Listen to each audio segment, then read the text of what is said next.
Check, check. Check, check.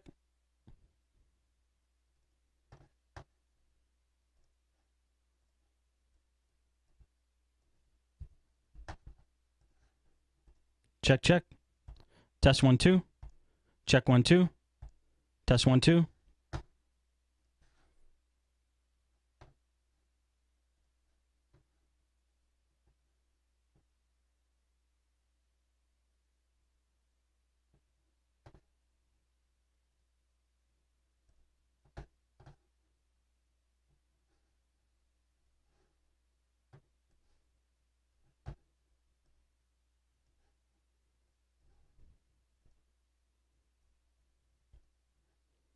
Hey, guys in the chat, can you hear me okay?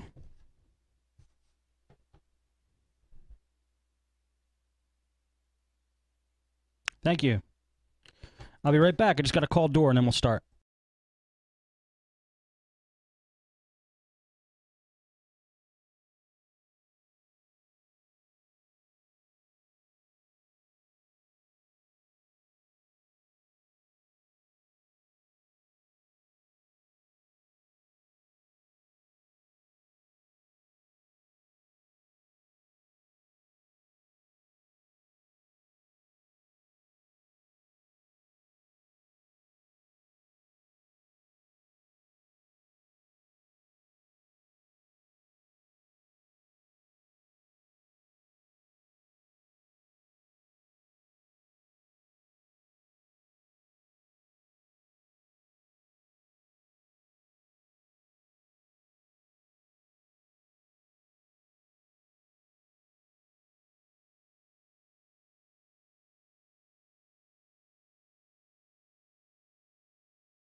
Hey, kitty cat.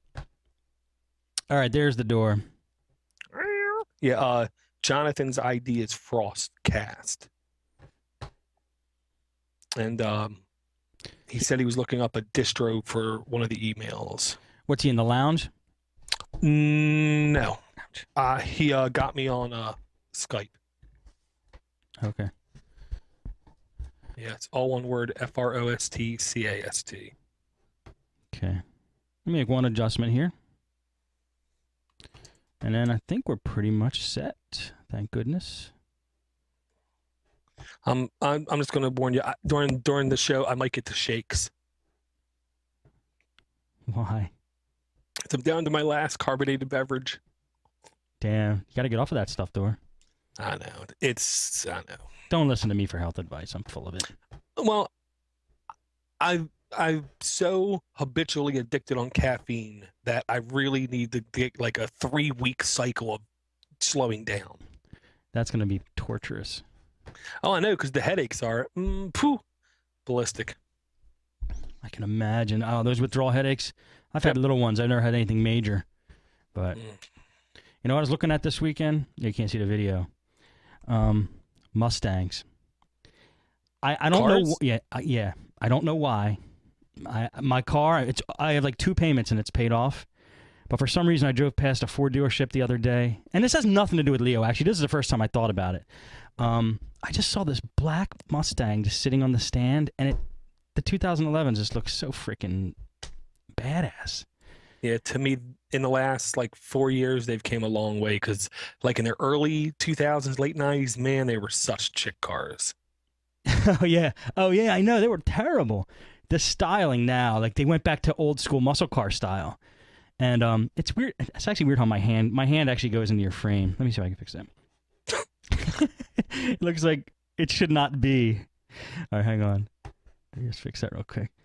Yeah, they went back to muscle car style, and they're starting to look just super badass. But I just didn't know how much they cost at all. I wasn't even like gonna buy one. I just wanted to know how much they cost. And if you want a good one, like one with the V8 and just like, I don't know, to make it worth it so it's not just a plain old crappy Mustang. Right. It's too much money. It's almost as much as like a luxury sports car, like a nice Mercedes or BMW, you know? Really? Oh yeah, these things are like $40,000. Like, oh no, that's too much. There was a Shelby on the Cobra on the lot for $60,000. I'm like, what? What? But I have to tell you, man, it was the baddest looking thing I've ever seen. Oh, I bet you it's nice. Yeah. Now, if you want, this is a total side thing. If you want utter crazy, absurd performance, make muscle cars look like Girl Scout cookie carts kind of thing, look up Ariel Atom. They're, I believe, about only 40,000 in the U.S., which is, to me, a phenomenal deal. Is this like a Linux car or something? No, it could be running at Ariel Atom. Yeah, and I believe it's ARIEL.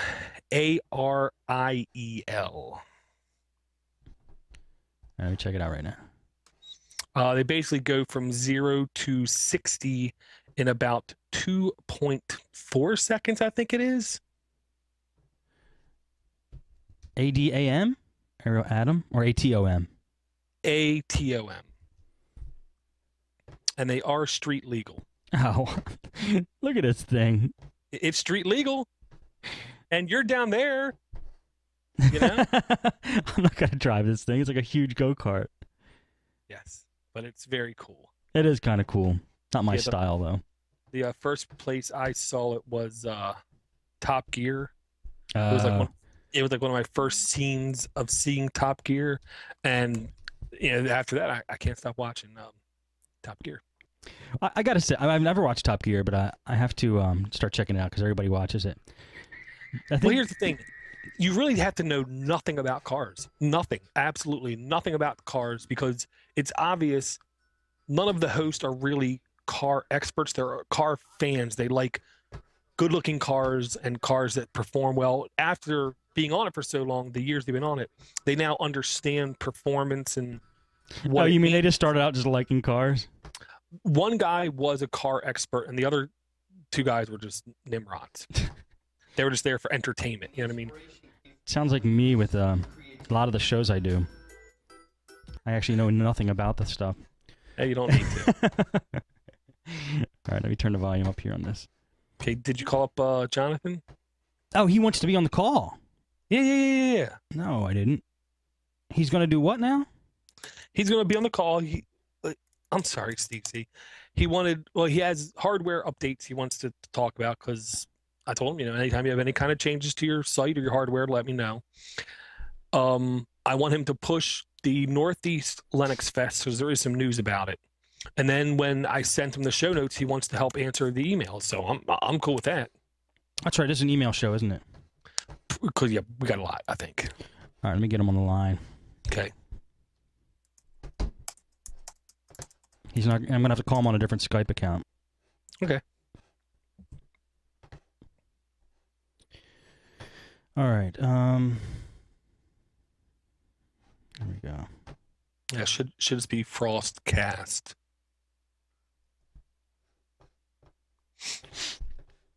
Yeah, and he just had a episode released of the Frostcast, the main one.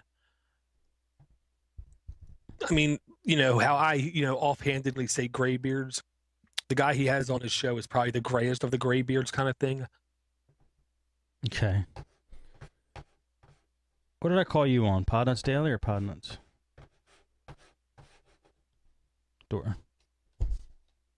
Are you there? I can't hear you. Jesus, stupid. All right, hang on.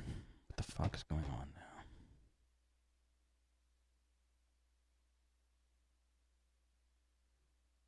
Just hang on, Door. New Zealand being a super. New Zealand. Are you there? Can you hear me? I can hear you. Wow, that's crazy looking payback. I am here. All right. I am right here. I am in Maryland. Ooh, I am. Man, this car looks crazy, payback. Dude, payback. That's nuts. Wow. Wow, payback. Frostcast, you say? Yep. Oh, can you hear me? Yes. Okay, so I was just acting stupid for a while for no reason. Okay.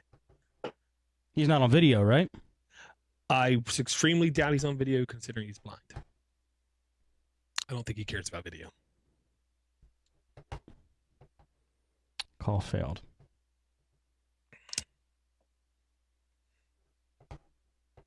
Okay, let me.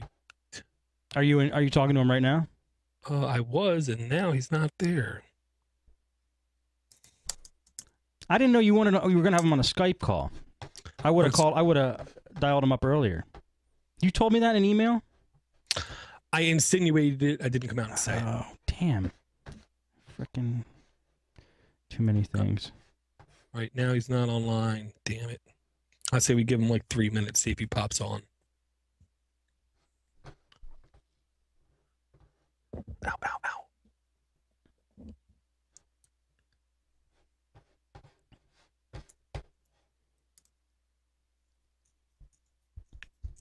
Come on, Jonathan. You can do it.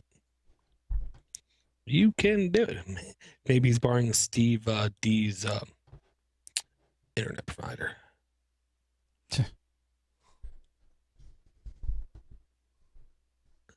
He's still not there. Dang, come on, Jonathan.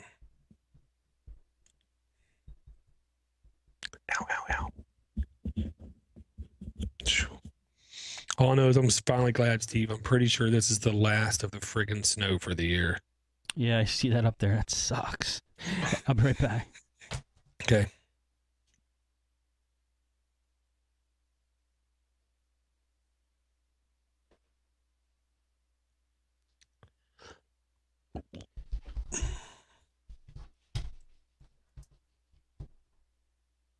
Spilled a whole thing of tea on my computer desk here. Now I have my mouse pad soaked. So that's not good. Trying to find a suitable replacement.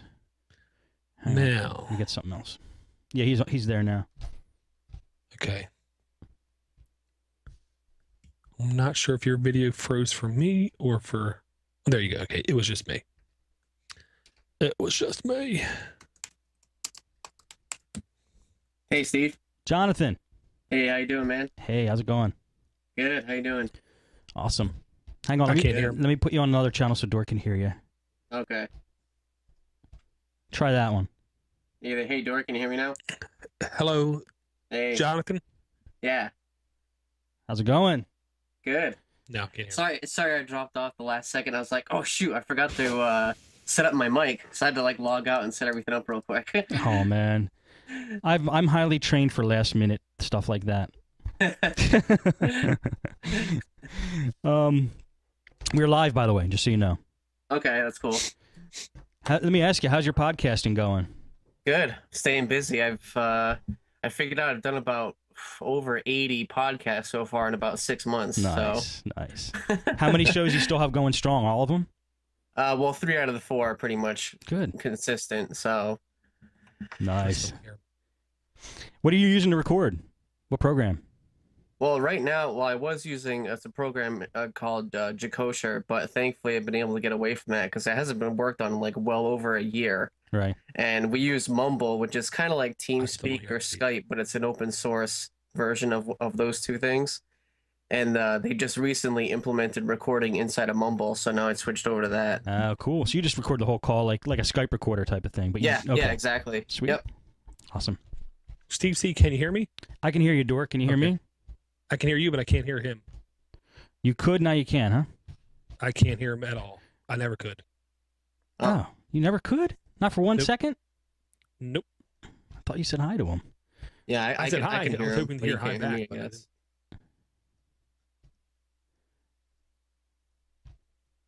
How about now? Can you hear me now, Dor? Jonathan? Yeah, can you hear me? Can you hear him, Dor? No.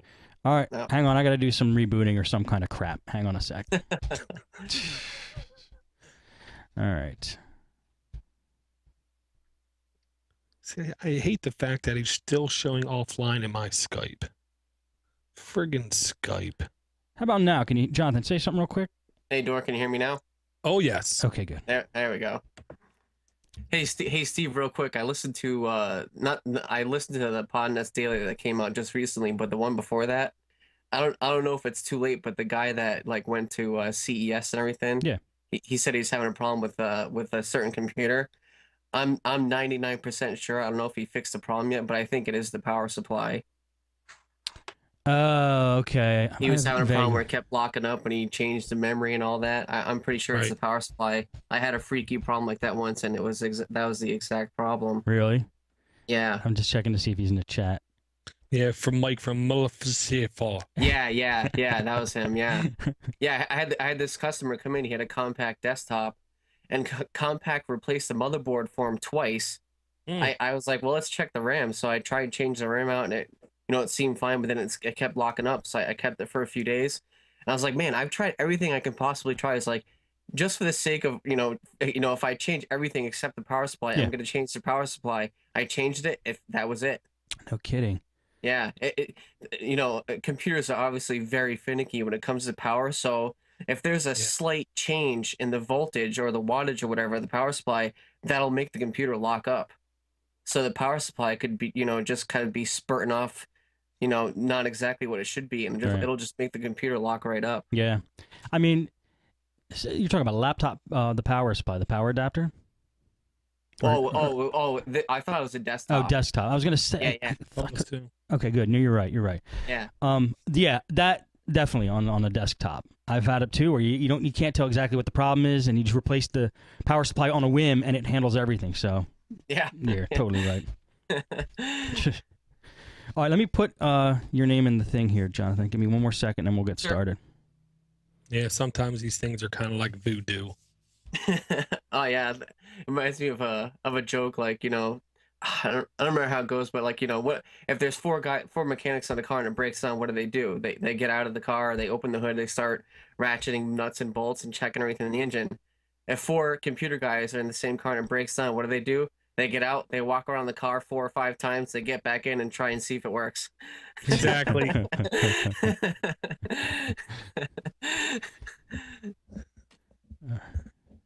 me see. Okay. JONATHON? You got it. Nadu. No, THAN. THAN? Yep. NADEAU, right? Yeah, that's it. Yep. Good man. Is the D capitalized? No. Okay. No. And what site do you want to promote? Frostbite? Frostbite Systems is good, yeah. It's FrostBite, right? Correct. FrostbiteSystems.com. Yep. Alrighty.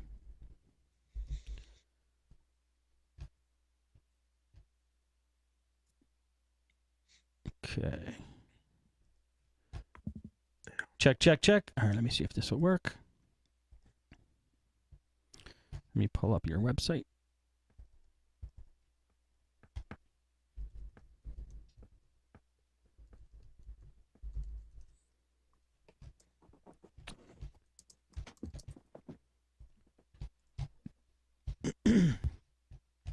Check, check, check, check, check, check, check, check. I just have to do that on all the shots. All right, I think we're ready to go. Let me get a final sound check from you guys. Door, give me a check, 1, 2, 3. Test, test, check, check, 1, 2, 1, 2. Good. Jonathan? Hello, hello. Checks in the mail. Testing 1, 2, 3. Nice. All right. Let me improve my mouse pad here, and then we'll get started. Squeeze it out.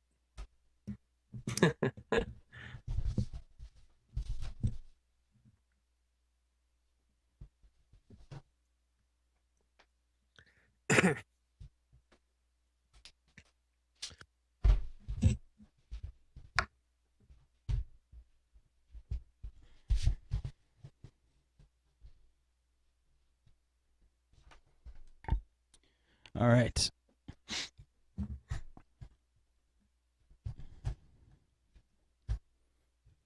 All right, so what I'm about to do now may crash the whole system because I'm trying to record. I'm trying to record locally as well as on Justin. It's the first time I'm really attempting it, so let's see what happens.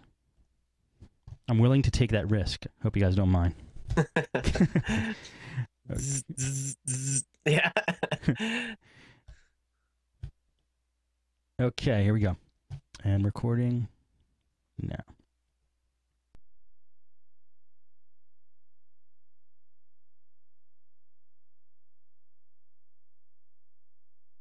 Enjoyable, and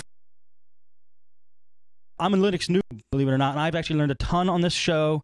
I'm running Linux on a laptop that's sitting right in front of me now, and I'm having a ball with it, testing out all the cool stuff that our guests bring, and especially our co-host. You guys know him as the Door-to-Door Geek, Steve McLaughlin. Hey, Door. Hey, man. How are you doing today? Doing pretty good. I'm very happy. I believe this is the end of the snow for the rest of the year, and I'm looking forward to that. Wow. Good for you. Yeah, I know you don't have to worry about that. That's okay. Yeah. Like I said before, I'm tired of bragging about the weather down here, so I'm just not going to do it out of courtesy. Okay, also joining us, a special guest on the call, Jonathan Nadeau from FrostbiteSystems.com. How's it going with you, Jonathan? Hey, good man. Thanks for having me. It's an honor and privilege to be on with you guys. I appreciate it. Hey, absolutely. I feel like you've been on every show because Door keeps talking about you. I have been in spirit. That's a good. If Door talks about you, that's a good thing. Yeah, definitely. So tell us about Frostbite Systems real quick again before we get started. Oh yeah, definitely. Frostbite Systems is a website to get computers pre-installed with your favorite Linux operating systems like Ubuntu, Fedora, Linux Mint, and Debian. And you can also get the computer with absolutely no operating system on it at all, get it shipped to you, and you can install whatever your heart desires on it. Awesome. Except Windows. Don't put Windows on it. Well, yeah. And if anybody's looking at the video or showing the site right now, it's very cool. Great idea. And again, I wish you the best with that. I hope it's going real good. Yeah, thanks, man. It's going well. So good. All right. Yeah, and I can say I don't want to ship my money to Michael Dell in Mexico. I would much rather ship it up to the Northeast.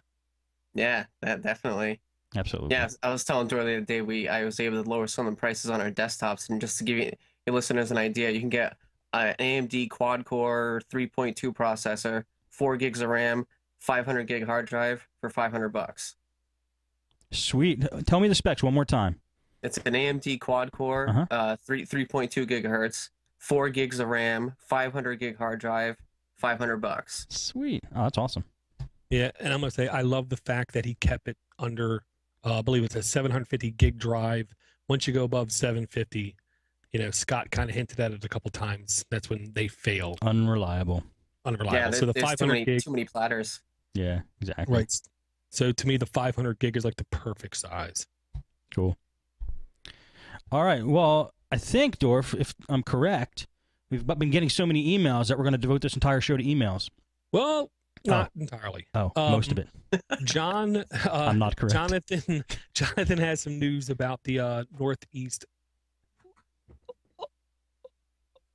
Linux Fest. All right. You have a keynote speaker there set, I believe, Jonathan.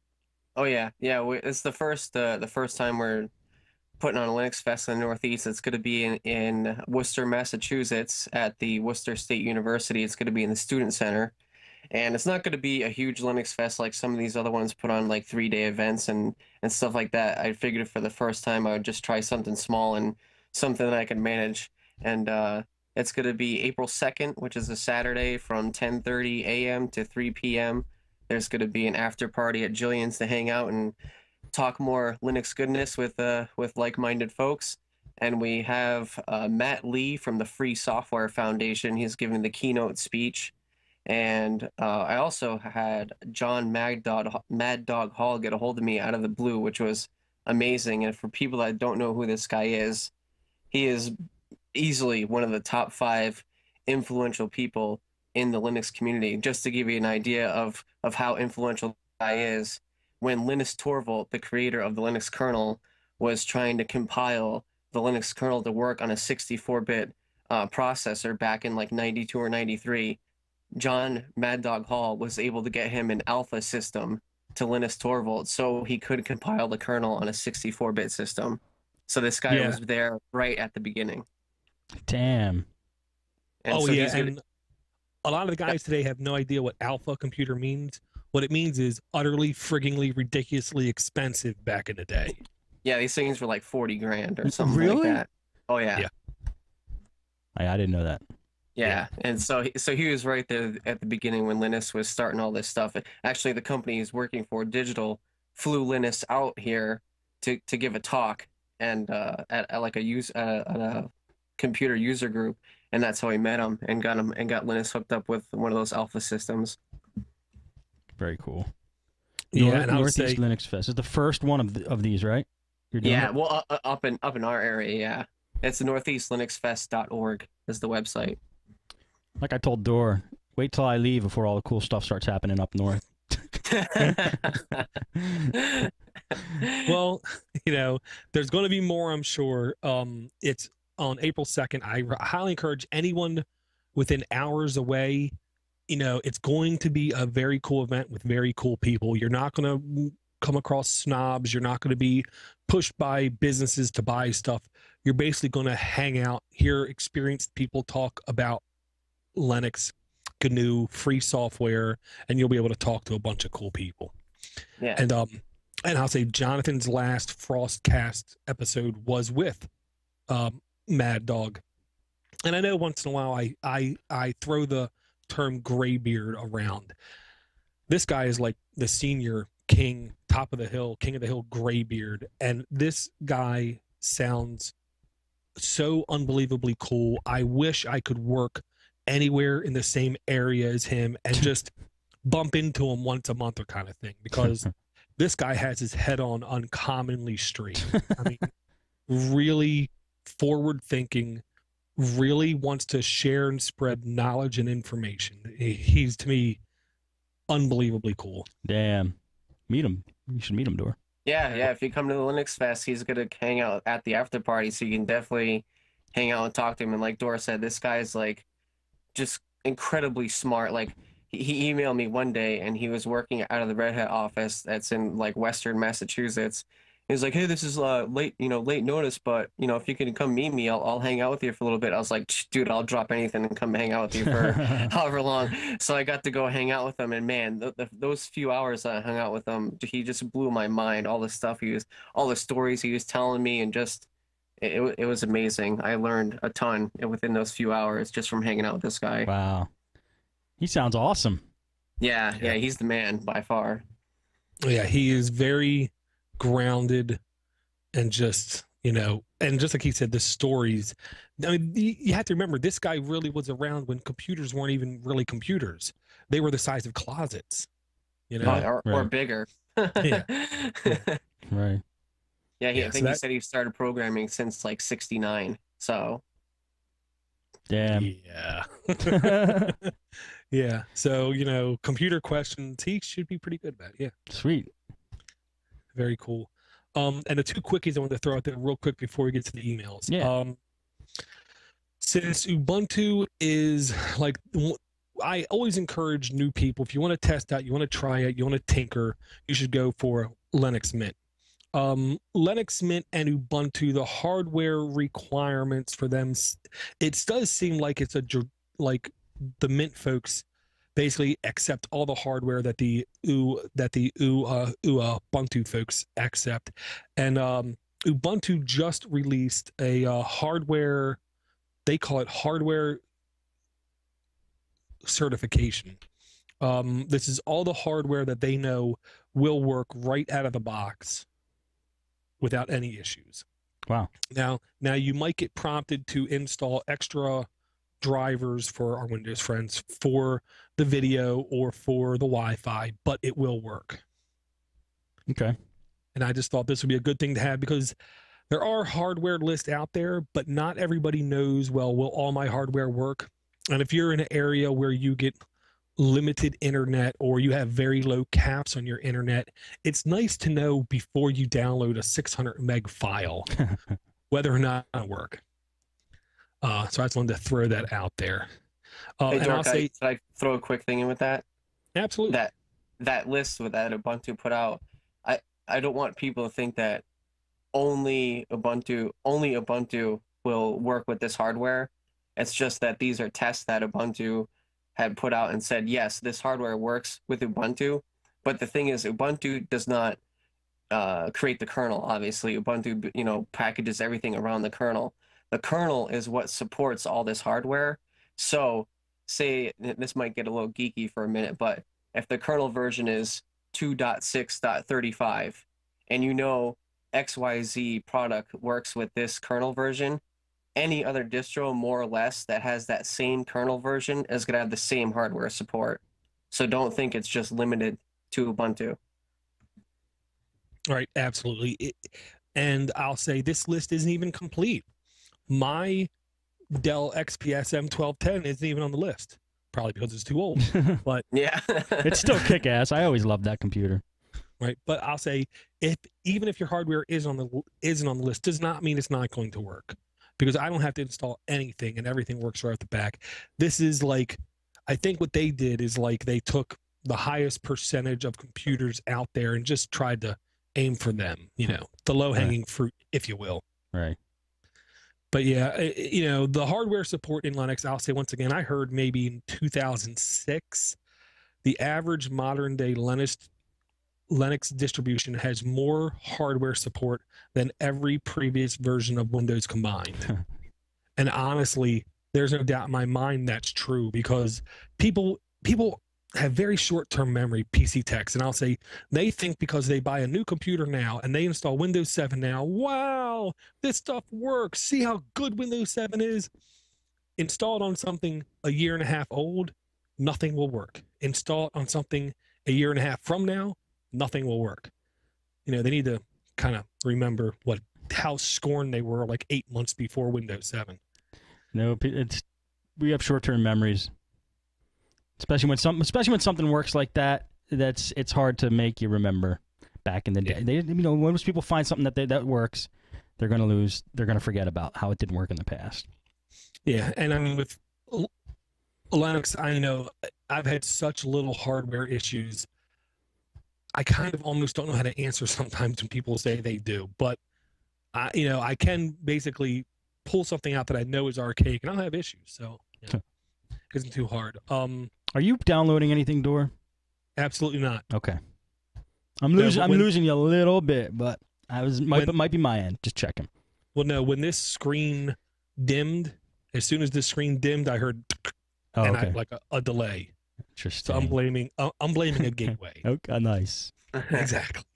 The next thing I wanted to mention real quick. Yeah. I just pulled up your notes. That's why I didn't. Well, we could go over whatever you want before the emails. Right. It was just these two quickies. Okay. LibreOffice is the open source fork of OpenOffice, which is more or less more possible to be around in 1, 2, 3, 4, 5, 6, 7 years. Let's just say that. I'm a firm believer in it, in how long it's going to be around and how much better it's going to get over time. Apparently, there are a lot of other people that agree with me. LibreOffice raised 10,000 euros in 1 day of asking for contributions, which, wow. you know. Okay, we're starting. Sorry to cut you off. We're starting the Podnutz Foundation tonight, and and our goal is to top LibreOffice donations. Start. Go ahead, Dor. Just be a jerk. No, you know, I do believe, you know, this thing's still pretty new. I don't care what people say. It's still pretty new. It's only going to get more support and get better as time goes on. This is a truly like open base ownership of it. Like Canonical owns the Unity. Oracle owns OpenOffice. LibreOffice is backed by a consortium. So it's going to be around a long time. Yeah, since the foundation is controlling, not some, you know, corporate entity, Right. it's got a lot better chance of surviving. I heard a statistic the other day that there was like more patches and more commits pushed into LibreOffice than there's been in the last like 3 or 4 years of OpenOffice. Yeah, because they're holding back a ton of like patches and things that people want to add into it, and then once it got switched over to LibreOffice, all these people that have been wanting their patches to get pushed in, just everything got thrown in, like, you know, in a few weeks. Seriously, they were holding. They were holding because Oracle bought them. That's when people started holding back. Even before that, Really? even when Sun was in control of it, they were, you know, very picky as to what they allowed and what they didn't. But now, you know, now that LibreOffice has control of this, then, you know, like I said, tons of commits and patches were pushed in. So That's so cool. yeah. I mean, it kind of goes back to businesses have to answer to the shareholders. So Right. everything has to make good business sense. They can't just put stuff out there because it's good for the consumer. You know, there has to be something else behind it. With LibreOffice, the only reason stuff is done because it benefits the end user. Right. Well, what's their long-term plan? Just curious. Just to be an open source like Office suite and continue to just improve on that? Well, yeah, I'll say it is by far a very, very complete Office suite, because even 90% of the people that we know today that have Office, they don't have the same number of tools that come with LibreOffice, like a database, a presentation, spreadsheet, word processor. You know, usually that's the $400 version of Microsoft Office. Right. You know, and this is like completely free. And right now they're kind of close to what OpenOffice has to offer, but as time goes on, they are going to make huge advances. In the next year, you're not going to be able to recognize it compared to OpenOffice. Really? That's very, very, very, very clear.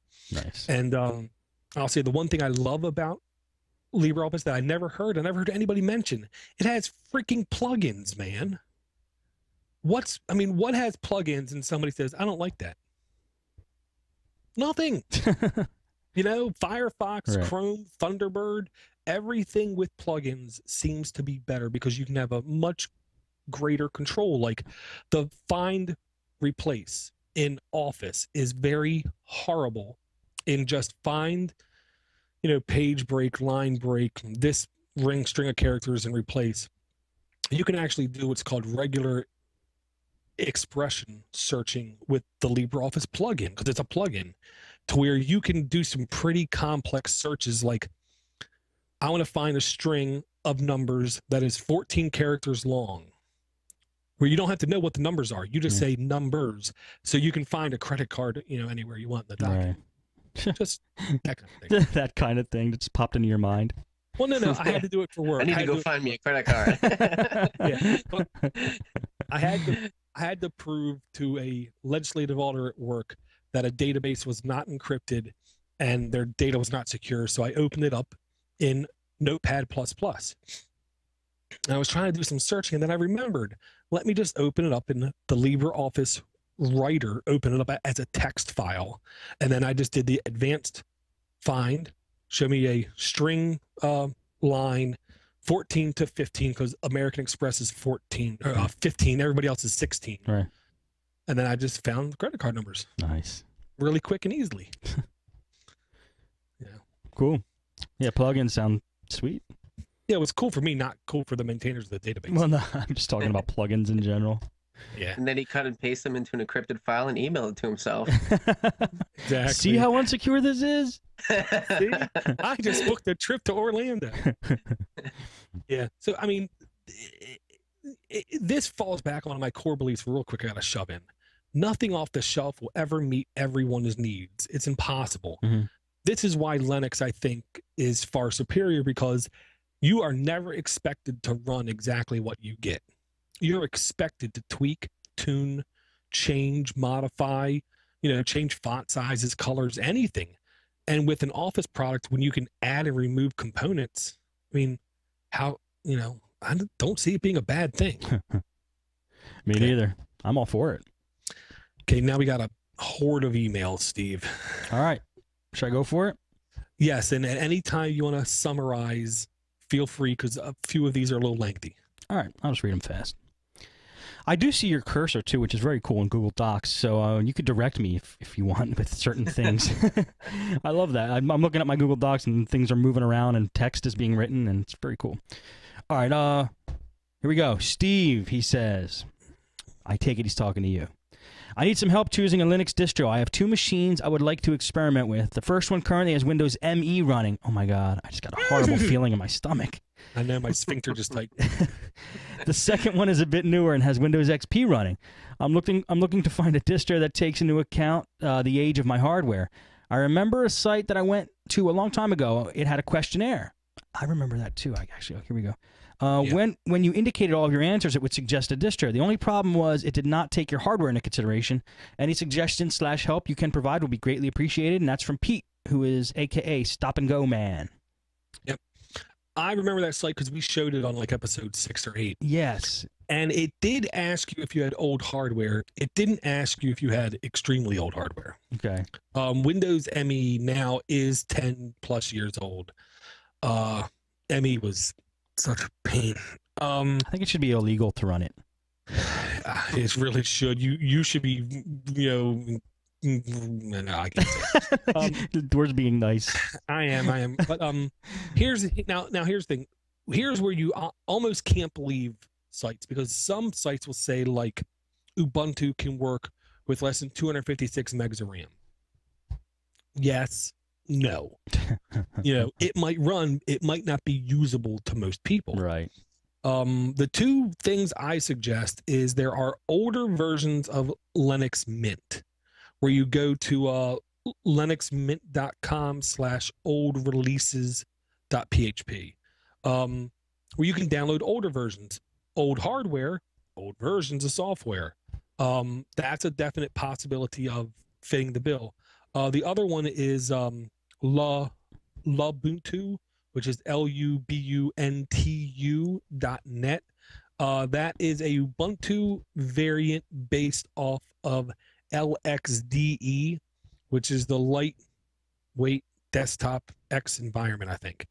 I had very good success with it. I'm a little picky, so there's 1 or 2 things I couldn't figure out why it wasn't working in that distro, but they were very unique needs, I'll say. Everything worked very well in that distribution. I kind of geared towards the noob friendly distros. Did you have any that you were thinking of, Jonathan? Off the top of my head, I know Crunchbang would probably be good because it uses the open box window manager. That would probably work really well with very little memory. It probably works great with like 64 megs of RAM or something. Because if he's got ME and if he hasn't done any upgrades to the computer, it probably only has like 120 megs of RAM. So Crunchbang would be good. Or I don't know how, I've never used it, but I know Slitaz, it's SLATAZ. That also runs off like 30 megs of RAM. 30. Yeah. Wow. or I mean, and I don't know how. I'm assuming he hasn't really used Linux too much, but there's another distro which I haven't used, but it sounds like you kind of have to be a little knowledgeable of Linux. But this distro is called TinyCore, and the entire size of the distribution is 11 megabytes. The entire operating system is 11 megabytes. So you sort of have to know how to build it a little bit, but I mean, that's also an option too. If you want to learn about Linux, like you'll definitely get an idea of what it's all about if you try installing that. So they sound pretty cool, actually. Well, yeah, I can tell you Crunchbang, I don't know why I didn't think of. It really is light and it's pretty complete compared to like TinyCore or DSL. Yeah. It out of the box, it can really fit a lot of needs. SLIDAS, I'll say the really cool part about that I liked is it's a modular based operating system to where you can download like single file add-ins or plugins.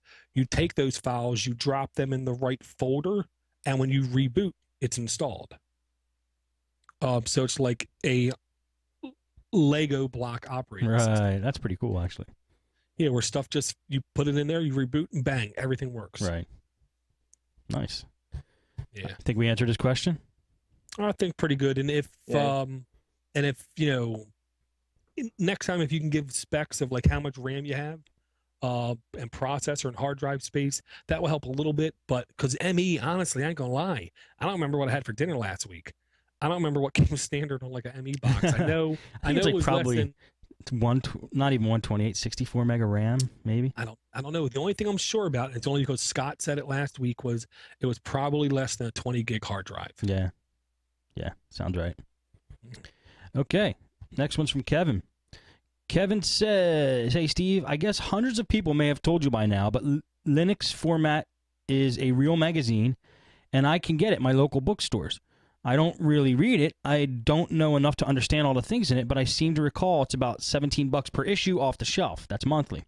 Thanks for all the great info on Linux and your enthusiasm to help others." From Kevin. I'm sorry, Linux Format. I was wrong. I'm no serious. If anybody follows me on Twitter, they know when I come across something that looks really interesting, but it's lengthy, I'll say for readers and then tweet it. And then if I find the same thing summarized nicely, I say for non-readers. and then I tweet it. It's because I'm a non-reader.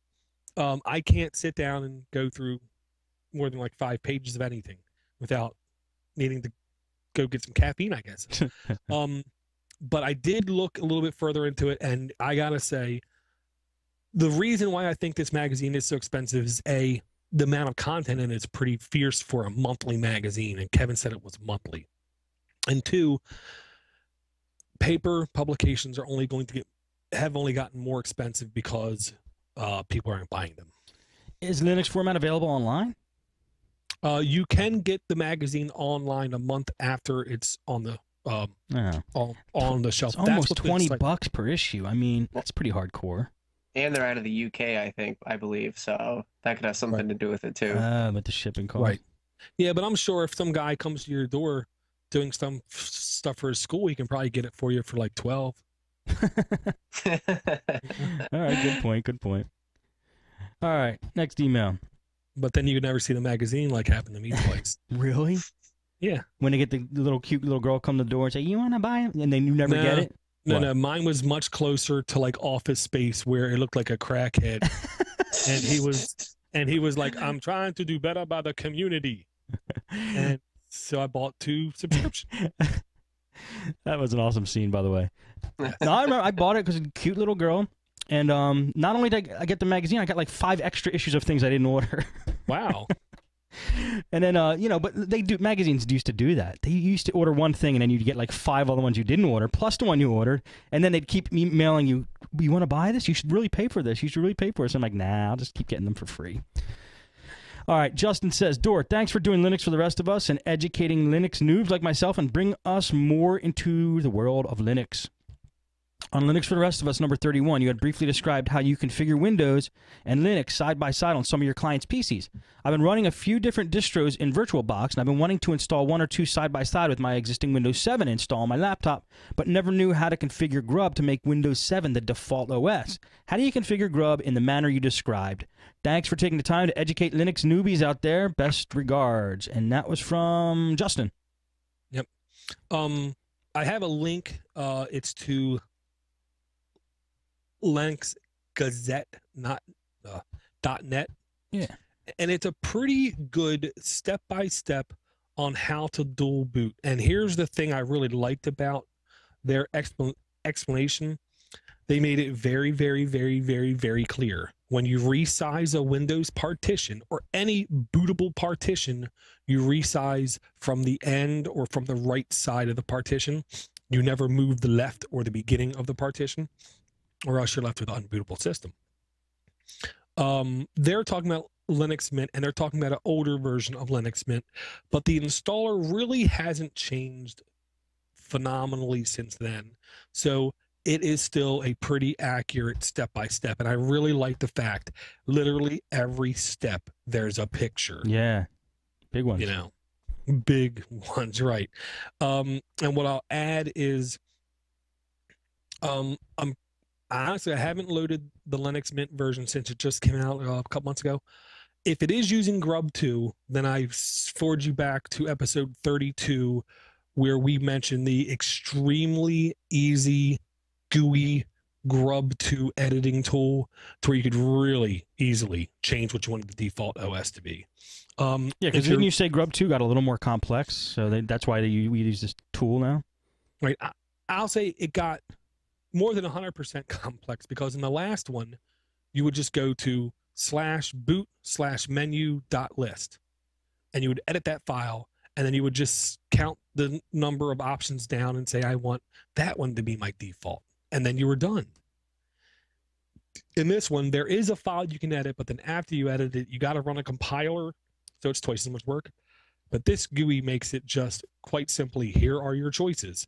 What do you want to be the default? You click. You can hide other options. You can enable options. You can set the timeout. You can change the background. You can make it pretty. You can do whatever you want. So Grub wipes out the Windows install, or the Windows, not installer. The bootloader. The bootloader? Yes, because Windows is incompetent as far as I'm concerned, and it acts like it's the only operating system on the face of the planet. And Linux intelligently, 99% of the time, recognizes, wait, there's another operating system you want me to install alongside this other operating system.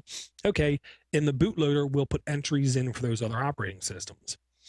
And then when your computer boots, typically you have a 3-second wait, and it will say Windows partition, or I think one time it did say Windows XP, Windows Vista, but now it just says Windows. And of course, because you just installed Linux, they're expecting Linux as the default operating system. See, it's got to go through the choices, change the default. Once you change the default, then your customer will not really realize there's multiple operating systems on his computer, nor will he ever fathom multiple operating systems on his own computer. Okay. Cool. Anything else on that one, guys, or we're off to the next one? That's good. Okay. Daniel says, okay, let me get to the spot. There it is. I see his little cursor move. I'm a totally blind computer user. My hope is to try Linux, or try Mint Linux in a virtual machine using Fusion on my Mac. But I read that Mint Linux does not come with Orca, the screen reader, and that I would need sighted help to install Linux and then to install Orca. Is there hope of requesting the Linux Mint folks to include Orca with their distribution and to make it easy to run Orca on their live CD? Well, I'll just start with, I can't answer for the Linux Mint guys. You know, it would be kind of wrong of me to answer to them. But every time I've heard them speak, they seem very approachable. So email them. But the one thing is, you know, don't think you have to have this one, and that's the only one you have to install. There are 600 plus live distributions out there to pick from.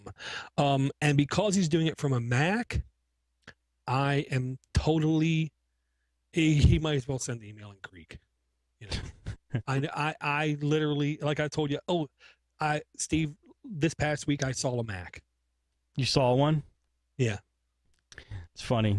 By my first one in 3 years, and that was only my second one in 26 years. Yeah, that's not true. Yeah, and I wouldn't lie.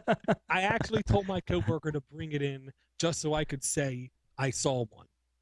That's amazing, Dor. I really don't know what to say to that, but I'm not in a college town. I'm closer to a ghetto. All right. Well, you should have seen some stolen ones. Well, the last time I saw a Mac was, I think, fourth grade, back when Apple was trying to make that push into schools. Back in like '84. So that's the last time I saw a Mac. Yeah, '84. You were seeing it's probably the all-in-one, the first Mac, was probably. It the Apple II, I think, maybe, or. Oh yeah. Oh, '84. Yeah. Oh yeah. I remember that. Yeah, that's the last one I saw. Damn. Yeah. Jonathan, did you have any input to this request? I know it's stereotypical for me to ask you that, but it's logical though. I know nothing about the Orca screen reader, nor do I care to. No, I'm just kidding. Well, Mint back in Linux Mint 5, they did have Orca included in it, because the thing about the GNOME desktop is Orca is basically part of some packages call it GNOME-extra, and that's where kind of like all the accessibility stuff is built into that package. So a lot of distributions will install just GNOME and not even tie in Orca because, hey, if no one's using it, then they can free up space on the CD or whatever, and it's just less stuff for them to deal with. And Linux Mint 5 did have Orca, but ever since 5 they took it out. And I hopped on the IRC channel for Mint 7, I believe, when it was the release candidate, and I hopped in and I was like, hey, I'm a blind user, and you guys don't have Orca installed anymore. And they're like, really? Wow. Most of them were like, wow, you're blind? And I'm like, no, that's not the point. The point is you don't have the Orca screen reader installed anymore, and you used to. And they're like, oh, we didn't even know about that. And they're like, well, we'll talk to Clem, who's like, the head guy of Linux Mint, and we'll let them know. And I was like, oh, great, I appreciate it. So it was the release candidate, so I was hoping they were going to be able to squeeze it in before the final release. And they never did, unfortunately. And ever since then, I haven't really bothered, just because I can get Orca installed with sighted help. But even when I do get it working, I don't know if it's something that Mint does with their menu or something, but just Orca doesn't really work that well. It'll just die for no reason, and then you have to basically log out and log back in, restart Orca. So it's kind of a pain. And I never got to work that great, so I never bothered, because I figured it's not worth it, even if they include it, because if they do, then I'm just going to have to bug them even more to get it to work right. So I haven't even, I never bothered. So what advice do you have for this emailer then? Well, if he doesn't have any sighted help at all, unfortunately, all he has really to work with is is really Linux, which is based off of Ubuntu, but it's completely 100% accessible from start to finish. So you can drop in the CD himself, it'll start talking, and you can install it from start to finish. Damn. Very cool. So, and since it's in a VM, I think it's safe to say there's no hardware issues to a sound or anything. I mean, I don't really know much about the Mac, but I imagine the Fusion works pretty well. So. Is that VMware? Yeah. Okay. I knew that sounded familiar. I have it. That's why. It's just I haven't used it in so long. Okay. Gotcha. And just a real quick note, for like 3 or 4 days straight, I ran KDE, the other popular desktop, which apparently these days ain't that popular. 4.6.0, I think it was, which is the new. There's no doubt in my mind, nothing about that interface is accessible. Yeah, from the way I understand how it looks, I can't imagine it would be either. Yeah, from the way it flows and the way you access things and the way you do things, no, nothing about it is accessible. And it does, to me, completely stupid things. By default, the icons on the desktop, when you hover them, a little stupid bar pops out to the side. And and it only has like 3 buttons. Resize, you have to click and drag. It doesn't tell you what it does. Close and configure. And the other one is rotate. so you can rotate your icons upside down. Why on God's green earth would you have the need to rotate an icon at all, much less upside down? Right. So I used it for like 4 days. Then the desktop isn't even the desktop. In every distribution in Windows, even from 95, the desktop is a folder. It's a physical place, quote unquote, you can access, copy, move, and manipulate. No, not on KDE. The desktop is this fluffy virtual thing that doesn't exist. So you can't copy anything to it. Yeah, you basically have to make your folder like, what do they call them, like a plasmoid or a plasma or whatever. Like everything's kind of like a floating object, basically. Sounds weird. Yeah. I'll say it's quite pretty and quite useless as far as I'm concerned. I mean, I'm sure somebody out there loves it, but I'm sure somebody out there likes mountain oysters too. Rocky Mountain? Yeah, exactly. So let's just go to the next topic. All right. That was from Daniel. Thanks, Daniel. This one, I'll start reading it, and I'm sure he has his name at the end somewhere. Good afternoon, gentlemen. I think you guys may have changed the direction of my career. We have about 80 servers in our data center. About 5 servers are running Red Hat and 1 runs SUSE. The rest naturally are running Windows. I've always been, quote, afraid to touch the Linux servers for fear I will wreak havoc on a system I know nothing about. Recently, both of our Linux SAs moved on to other jobs, and as fate would have it, I stumbled upon your show, Linux for the Rest of Us. You have caused me to become motivated to extend my skills into the world of Linux. I'm the typical person who always thought that you couldn't run Linux because there's little practical Linux software, and you can't run the Windows software that is so prevalent in the enterprise these days. From listening to your show, I'm now learning that stereotype was incorrect. Although I have no experience with Linux, you guys have me wondering why I am wasting my time with Windows. So, not that you have... Okay, I gotta move this closer because it's too far away, this computer. Now that you have me highly motivated, I knocked on the door of my boss a few days ago and I asked if I could talk about my training needs. I told him I was thinking about trying to learn Linux and maybe even eventually pursue a Linux certification. I was stunned when he expressed what a relief that news was to him because he didn't know what they were going to do about losing the SAs who maintain the Linux servers. Not only is he going to allow me to move to Linux, they're going to pay to send me to training. I'm scheduled for my first Red Hat class in about 6 weeks. Now, wait, there's more. Zoom it in here. It's not zooming. I think I broke my computer. Anyway, he says, I'm thinking, now that I have shot my mouth off. Sorry, my computer's freezing up here. Now that I've shut my mouth off, I had better get started with some self-study in the next few weeks before I go to class. I've been looking at my local bookstore, and there seems to be many 4-inch thick books for about $70 each. So, just so I don't waste my time and money, would you please recommend a book or site that a newbie should use to begin their journey away from the Windows and toward the light? Also, I would appreciate the instructions on how you set up the second partition on the Windows computers so that you could have them boot into Mint when they have problems. This sounds just like what I need for the calls I get from my mom and sister-in-law every month and would save me from driving over at 10 o'clock at night. Keep up the great work. I eagerly await every new podcast. Sincerely, Tony from Texas. Sorry I butchered that email a little bit, Tony, but thanks for the email. Right. Yeah, that's an awesome email. Yeah, it's cool. And I first want to say, Tony, you were not wasting your time with Windows, okay? In a business sense, virtually all of us in the computer industry would not have jobs if it wasn't for Windows, okay? There is a business need to know how to use and how to work on them, and they can make you money. I have been seeing more and more sites quoting the thing that I heard a couple weeks ago saying, Linux administrators get paid on average more than Windows administrators. So he would be bettering his career, I'll say. It's logical. And honestly, ADHD, OCD, I'm not recommending a book. The only thing I would honestly recommend, because here's the kicker. With Linux, the details are not important. The details of exactly what you type are important.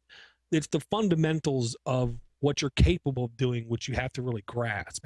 And you know, what is everything you can do? You can take a desktop, trimmed down desktop OS, and you can add this package, configure this, and then you have a full-blown share like a Samba server or web server or FTP server or streaming server. I would encourage, honestly, a tremendous podcast from Chess Griffin called Linux Reality. It's always number one on iTunes, and it's been he's stopped it for years, hasn't he? I want to say 2 years. This guy has such a tremendously commonsensical. He speaks so clear, unlike myself, and he gets you to a goal of understanding in such a good way. I've never had someone explain stuff to me in such a way before. And I honestly feel like he's talking to me because the pace he takes, his enunciation, his care of words is really ridiculous. How you know exactly what he means when he says it. And he does take you through step by step, like how to set up an email server on Slackware kind of thing. The beautiful thing he has about Red Hat, and I'll say this, is A, he has support, and B, he has a package manager system to where you can just go into the package manager and click install, because that's typically the hardest thing about, that can be the hardest thing about a Linux operating system, I'll say. That can be installing software and getting it configured right. I tried to run this distro called App2SID, ATPOSID.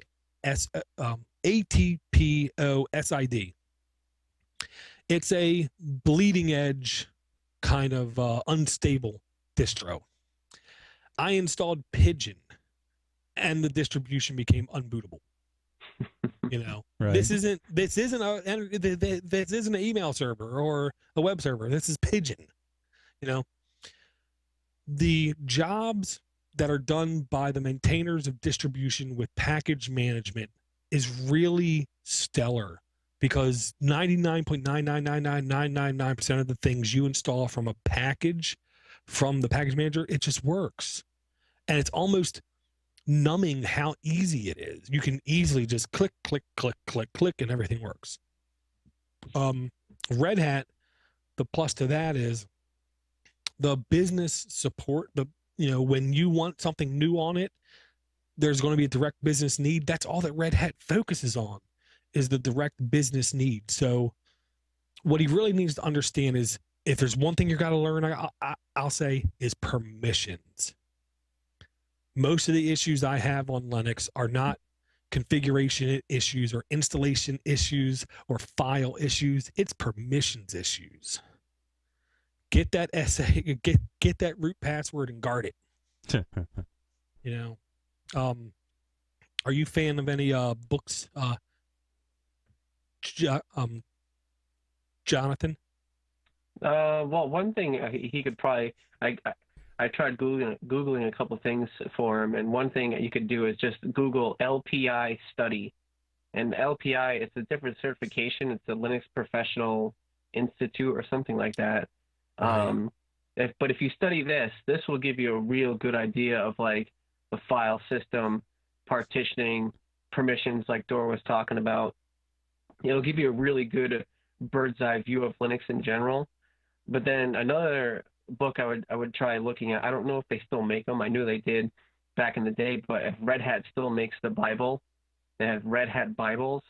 If you bought that, you'd definitely be ready for Red Hat certification, because then you're going to know the entire Red Hat ecosystem and exactly how everything works with Red Hat. I don't know exactly what they go through and they teach you, before you take the test. But if you studied up on LPI, there was tons of websites that had like free study guides for LPI that you could just look through and read. Some of them might be a few years old, but you'll still get the gist of what you need to learn. Not too much has changed in a few years, maybe a little bit of the file system and stuff, but for the most part, you'll get the general gist of everything. So Red Hat Bible and LPI is what I would check out. Cool. Yeah, I got to say, I'm ashamed because on your last Frostcast, you mentioned the LPI with Mad Dog. Yeah. So I should remember that. But yeah, if stuff changes in Linux, it changes for the betterment for a reason. not like Windows where it changes so they can now charge more for more training. Yeah, exactly. So the changes will make much more sense, and I just pray you get a good teacher, instructor, because my experience, the instructor makes or breaks the outcome of the students. Because really, it almost doesn't matter how much you care or want to learn. It matters, does that instructor enjoy what they do? And if you get a bad one, I just got to say, try to devote some time every evening to read on your own. Very cool. Good answers, guys. I'm sure that Tony thanks you. Next one's from Scott. Says, I ran the gamut of software back in 2005-ish when I built my first HTPC built on a computer that was probably too weak for the job. I hate to say it, but after 3 months of yanking my hair out in large clumps and downing bottles of Tums, I settled for XP Media Center. I was fresh from my success of building a smooth wall router firewall from an old AMD 233 megahertz box that I scrounged from our local recycle/hazmat center, so I thought I could do it. I remember there being pages and pages of settings of things I had no clue what they were even talking about. I tried Seuss and then adding Myth TV with Yast. Fail. I tried Debian and got to the command line, which is like trying to push start a car uphill in the snow. But you're too stupid to know that the engine is already running. I tried Nopmyth and got almost there, including remote management, fantastic package, but the remote didn't work, so no matter what I did, deal breaker. Fast forward to last night, it's quite a history. After a painfully slow go at it with Mint, I went with Mythbuntu. I must say that the folks over at Mythbuntu have finally got this product almost ready for prime time. I corrected my couple of mistakes in setting up the back end. After the 5th try, I saw that Bcast option and changed it to cable and changed the tuners to IVTV. After I renewed my schedulesdirect.org subscription, the Myth file database ran for more than 30 seconds. Signs of success. I had gotten used to using my iPod Touch as a remote control with Hippo VNC, so I Googled around for Linux equivalent and found out how to run an X11 VNC server. That, unfortunately, is like using a Volkswagen to pound in a Finnish nail. It works. What great analogies he has here. Yeah. My impressions are that the guide is fantastic. The Myth TV profile for Hippo VNC Pro is a must because it was smart enough to know that the capture card had 2 tuners, thus picture-in-picture. The stock set of themes are almost all pretty good. I would not recommend the stock theme of chocolate and caramel diagonal pinstripes. It looks dirty. I would have liked a grepped out report. I don't know what word that's supposed to be. It might be grepped out. I would have liked a grepped out report of the error codes to pop up after the earlier filled database failures. File database, it's got to be.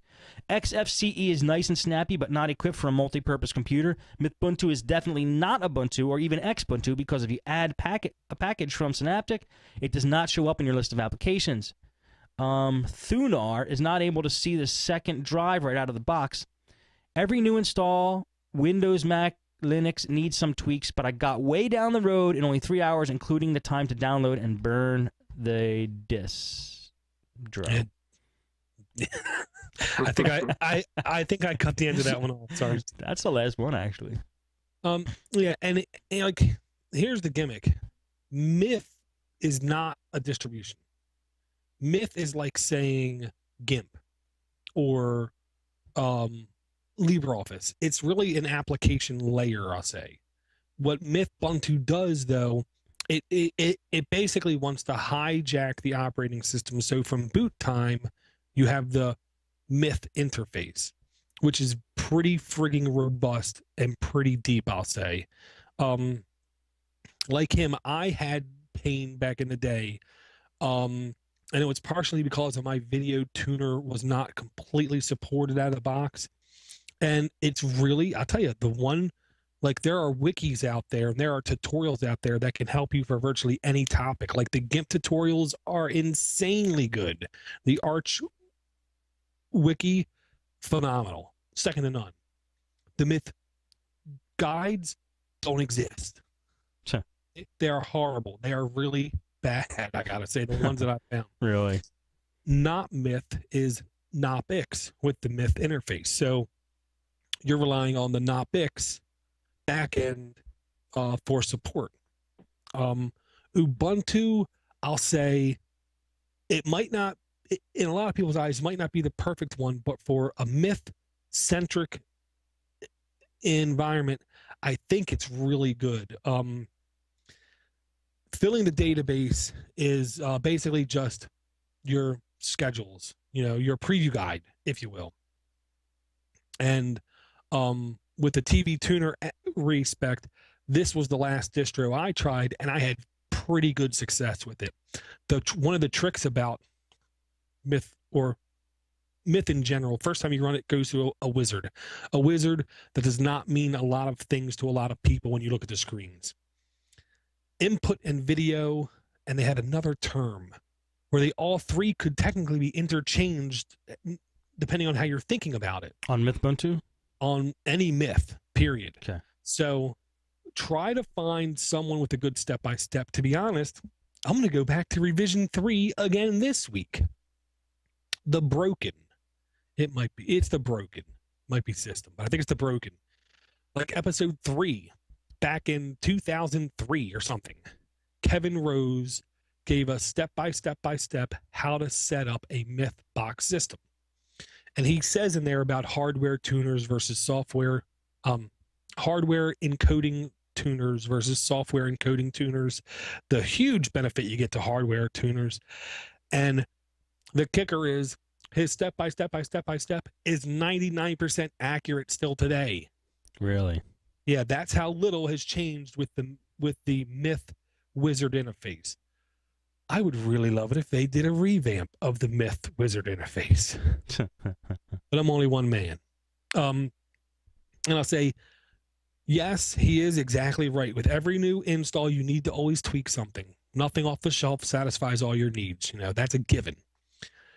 With Myth, the rewards are freaking phenomenal in comparison, because you can automatically put a DVD in one click.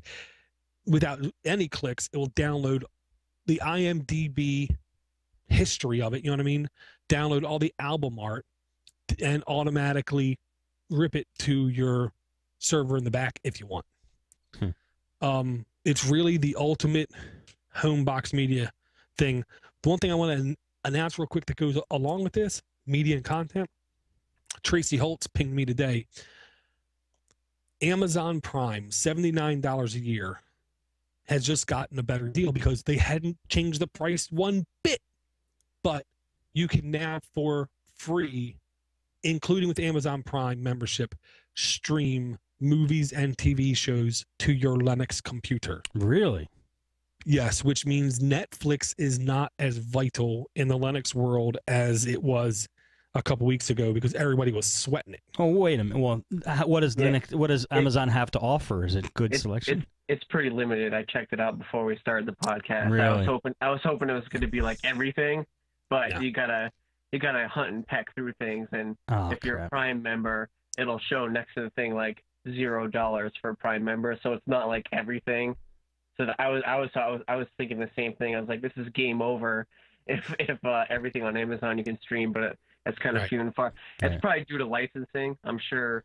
Netflix is not. There's not a lot of. I don't find a lot of the good stuff on streaming either. Yeah, no. So I agree.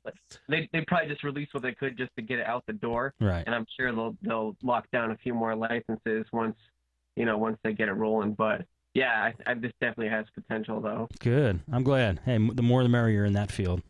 Yeah. And I was at Netflix did do a deal with Stars, so technically they should have a broader stream of content than Amazon right now.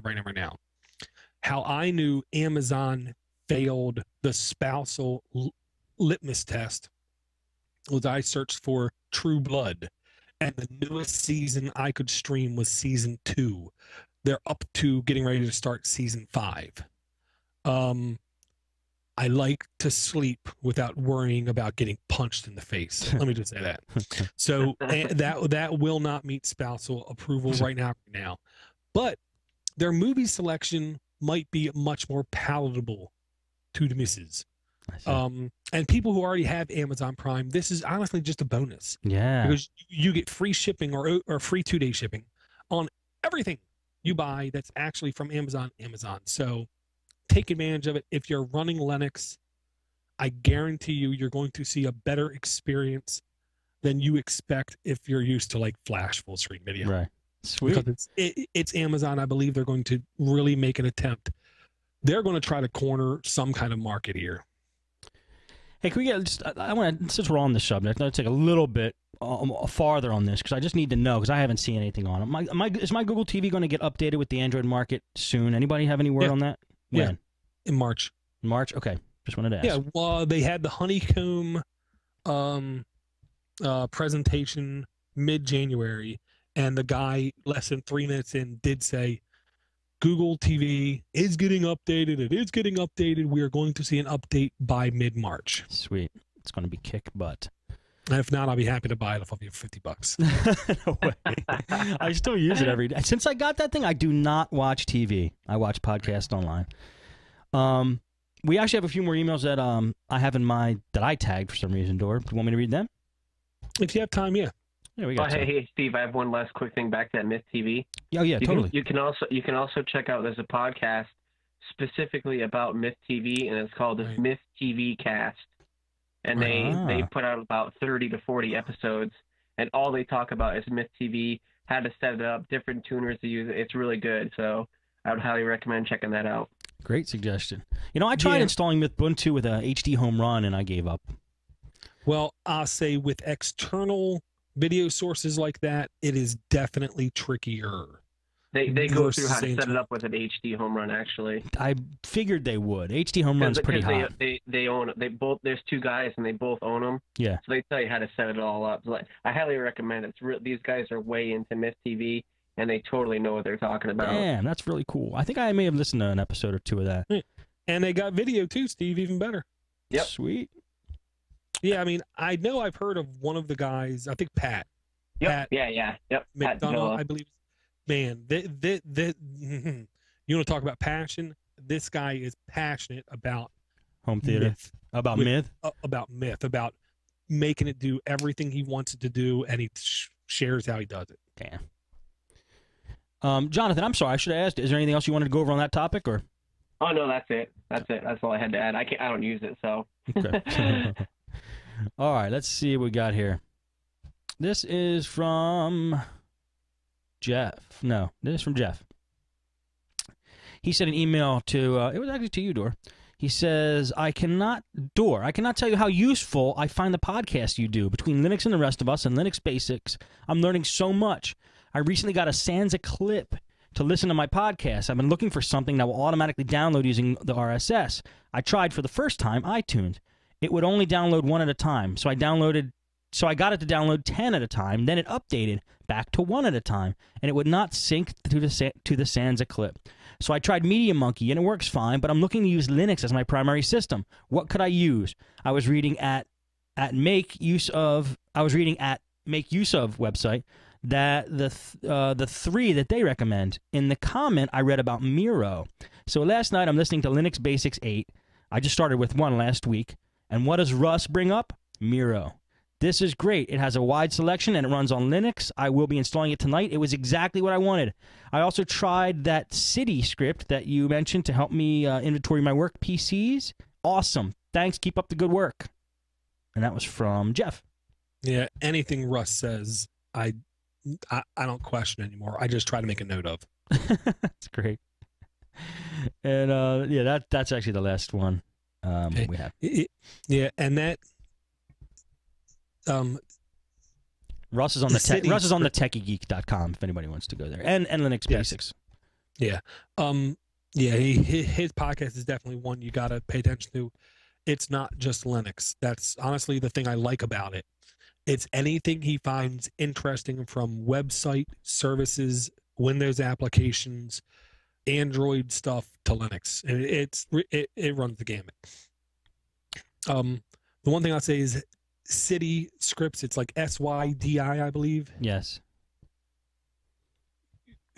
Utterly, ridiculously, absurdly powerful. Do not run it in a production environment during production hours. If you have a sensitive system that's sensitive to bandwidth needs, you will take the systems down. Really? Yes, I'm very sure of that. Okay. Sounds like you have an experience with that door. Yep. Cool. Well, that's it for the emails. Anything else you guys want to go over? I recommend G-Podder for podcasts. Yeah. I use G-Podder. It's G-Podder, and it's got a lot of really cool things in it. But the one that does it for me is that you can export your podcast list to like an XML file, and so if you install a new distro, boom, you just import the XML file. Because I'm subscribed to like 62 podcasts, and there's no way I want to be entering in those RSS feeds every time I switch my distro. Right. And you can also even upload your RSS feed, your list of the podcasts you listen to. They have a online portion of the podcast client, and you can upload your list to this web-based application, and you can share your podcast between other people that use G-Podder, and you can send them your subscription list, like, hey, this is what I listen to, and then people can be like, oh, I never heard of that show, and then they sign up for it on G-Podder keeps track of like the top 100 podcasts, so you can see like where the podcasts are ranked on G-Podder. It's really cool. That's awesome. Yeah, I'll say I really like that tool because it's super light. Really, I mean, ultra quick to load, and it can sync to iPod devices. I know that was one of his things. Yep. But if he really wants to get ultra geeky, I'll say Bash Podder is nice because everything's in flat text files, so you can easily open up the configuration file, paste a URL, and then you can easily back that list up. That's the only thing I liked about it. When you run it, it's just a script. There's no GUI, there's no nothing, and it just downloads everything and dumps it in a folder. So you would have to do a manual sync with that one. The thing you need to sync G-Podder to an iPod is called GTK Pod. Mm-hmm. Once you get the sync, everyone I've heard, it says it's seamless. It works perfect. Awesome. Beautiful. All right, Dor, where can people find you or contact you if they want to talk to you or chat with you more? Well, right now I've been at Pod Ubuntu here, just trying to make advancements when I can. If they want to get in contact me there to just give simple suggestions, advice, ridicules, criticisms, whatever, you can go there. Or you can just shoot me an email at doortodoorgeek@gmail.com or doortodoorgeek@podnutz.com. Fantastic. Jonathan. Yes, sir. Where can people find you if they want to listen to your shows or chat with you? What do you want to plug? They can check out the podcasts at frostbitemedia.org. I do a few This Week in Fedora, This Week in Debian, Frostcast. You can catch me on Identica. I'm Frostbite on Identica, Frostbite Systems, and let's see, which email? You can catch me at feedback@frostbitemedia.org. Awesome. And yeah, I want to really thank you again for coming on the show, man. I love having you on. No, thanks, dude. I appreciate it. I can talk about Linux anytime. So nice. We should do this more often. I'm going to talk to Dor about that. Yeah, definitely. All right, cool. Yep. And just don't forget, everybody, April the 2nd, Massachusetts Northeast Linux Fest. Yeah, please come out. If you've never been to one, come out, hang out. It's not going to be too long, and it's a good place to hang out and talk about Linux all day. So sounds good. I highly recommend it. I wish I could go. I can, but it's too far. It's just too far. And if you're interested in Myth TV, actually, there's going to be an employee from Red Hat doing a talk on Myth TV. So sweet. There you have it. All right. Well, I want to thank also everybody watching. If you're watching live, we have a new channel or a new site, kind of. I guess you could say it's podnutz.tv. That's where we're going to be doing all the live shows. If you're at podnutz.com waiting for me to refresh the page to get the live feed on, we're not going to do that anymore. Go to podnutz.tv. That's where you watch all the video. When we're not doing a live show, and this is live, by the way. So anybody who decided to call me on my cell phone 5 minutes ago, I should have turned off the ringer, Steve D. But he just wanted to get on the show. Yeah, exactly. When we're doing a pre-recorded show, you'll see pre-recorded in red letters in the corner. But when we're not doing a live show, all the reruns are going to be going on there. So if you miss a show, no worries. Just pop on that. It fits perfectly into the screen on an Android phone. It was a total accident, but it looks really nice. You should try it. Thanks, everybody, and we'll see you next time. Okay. We're still live on video, but the audio's recording's over, so just so you guys know. Thank you, Jonathan. Oh, no problem, man. My pleasure. Yeah, that was great. Yeah, and I definitely want to try to get as many people to know about, honestly, both Frostbite and the Northeast. What's the date of the Northeast Linux Fest? It's April 2nd. Okay. April 2nd, the day after I can drink. It's your birthday, Door? No, it's the day after I can drink, says the judge. Oh, really? Yeah. How long has that been going on for? Oh, it's been going on for about 10 months. I remember back in the day, Door, you came on like one nuts at night. You're like, I had a bunch of beers and we could tell.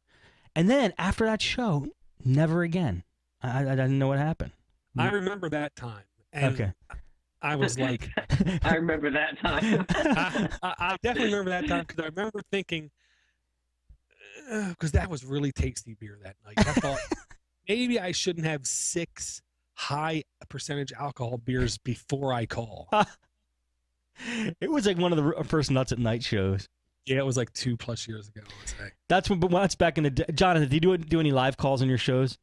Not yet, but I'm actually thinking of starting another one pretty soon doing that. Yeah. Hey, good luck with that. I remember when I did Nuts at Night the first time. I'm like, all right, we're doing live callers, and come on, guys, call in. And okay, somebody needs to friggin' call. And then I get an email like, Steve, don't get mad if people don't call. So I'm like, all right, screw the live callers. It's not happening. So. Well, I'm gonna try and set up ahead of time instead of. Yeah. You know, I don't want to hang out in dead air and just be like. Yeah. Yeah, just hanging out, waiting for someone to call. Yeah, exactly. Yeah, that's it. Trust me. Yeah, you got the right idea. Steve C, I'm just going to give you a little heads up, and everybody listening, heads up. But keep it to yourself. Screw. Not Liberty. The iPhone on AT&T, because now I on Verizon can make voice calls and browse the web at the same time. Booyah! What do you mean? Because I can make and I can receive VoIP calls and they appear to be regular phone calls, but I'm actually using my data network. Are you tying it into SIP? Is that what you're doing? Yeah, Gizmo 5, bought by Google about a year ago. I had a Gizmo 5 account from way back. I use that account. I tie it in with Google Voice, so it appears like it's coming from my Google Voice, or you call my Google Voice number, and it actually gets rerouted over the data network. Yeah, and I could not do it myself. I had someone literally hold my hand. Really? Yeah, because you're usually doing the hand holding. I know, but I couldn't even. SIP to me is worse than networking. Networking has voodoo involved in it. This stuff is like quantum physics. I can't wrap my head around it for some reason. You know, I understand with the data, and it goes through, and then it comes out, and then it's voice. I just don't get it. So I had a guy. He literally told me to call up this phone number. I called it up. He picked up. He said I called into his asterisk box. So he obviously knows what he's talking about. And then he said, okay. And then I said, well, I do have a Gizmo 5 account. He said, beautiful. That's done. So in less than 10 minutes, it was all set up and working. What is Gizmo 5 again? Gizmo 5 was a free voice to SIP or SIP to voice thing. What's SIP? SIP is like a protocol for like voice over IP kind of. Okay. Right. Software, telephony, iPhone, software or something. I don't know. But what it did was it gave me a real world telephone number for free. And if you could dial it in through the data network and it was completely free, my Gizmo 5 would ring if somebody dialed my SIP account or if they dialed my physical number, which is like area code 714, some godforsaken thing. So Google Voice has like a switcher. So you call the Google Voice, we all know it can ring any phone. Well, it's ringing my SIP phone number, area code 714, whatever. And then that server takes it and sends it to me over the data network. And then I have a thing called GV callback, Google Voice callback, You can go into Google Voice on your computer and say, I want to call Steve C. and I want to use this phone. You hit it, and then your phone rings, you pick it up, and then the phone's ringing on the other side. Huh. Same principle, GV callback. I go here, I say, I want to call Steve C. What do you want to use? GV callback? Yes. And then it goes through, and then it says, okay, attempting to connect. And 3 seconds later, my phone rings. I pick it up, and then I can hear it ringing on the other side. And then essentially you're not even using any of your minutes because you're using the data. Bang, 0 minutes. How's the call quality? To me, I can't really tell a difference. The guy who helped me went in and he told me to change the settings. Like, you know how Skype, honestly, the good things about Skype is how it automatically throttles and adjusts based on performance. Mm-hmm. This doesn't do that. So he took and he had me install a new codec, which is a very low quality codec, but a very low bandwidth codec. So he said, you could be in a place where you can't hold a voice call now, but you will easily hold a data call. Really? Damn. So, and he did warn me heavily, you will probably see a battery decrease, especially if you're between 2 towers, like directly between 2 towers. Your phone will probably not hold a call. You'll be on the call and it will hang up. You call back, it will hang up because it's constantly going back and forth between 2 towers. And it takes time for the signal to go my phone, tower 1, gizmo, and then back through the other tower. So he said, you're going to probably experience drop calls. I haven't experienced any drop calls. I pound this frigging thing so hard, I don't even notice a battery difference. Or at least your battery life isn't even changed. Huh. No, because I pound it all day anyway. You know? You know, I just ROM'd mine last night. I know you said you used, what's it called? Everzone? Evozone? Evozone, yeah. It's sense based, but it's pretty cool. It's blue. Gotcha. Awesome. That's very cool. Now, what time did you want to start this? Because you wanted to do Podnutz, right? Are you on? No, I don't know. I don't have to be on. Oh, It's up okay. to you. Well, I thought that's why you were asking me. 11. We do it at 11. Okay. But no, I got Timster. I don't know. Steve D said he's coming, but he said he's going to be late now on my message here. Mm-hmm. And we have Adam Techhead. So okay. Richmond Tech asked me to let Steve D know. I don't know why he didn't let you know. Richmond Tech is a guy who's in the IRC lounge who we have to virtually strangle to get him to listen to the shows. He said he just listened to the last Podnutz.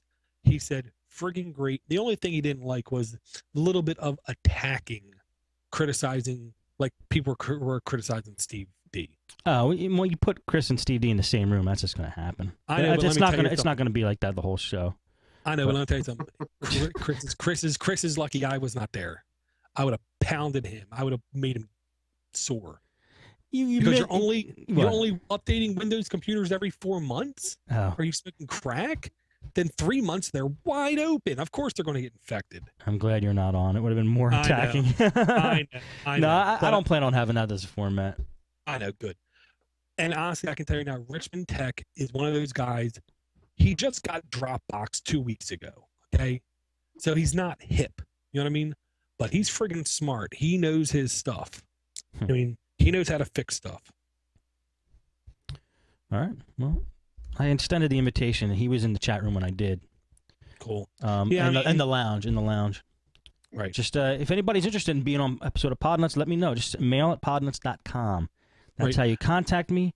Don't Twitter it, because you got to realize when you Twitter me, I have to respond to 1,000 people if I want to, unless I send you a PM. So email me. I'm an email guy.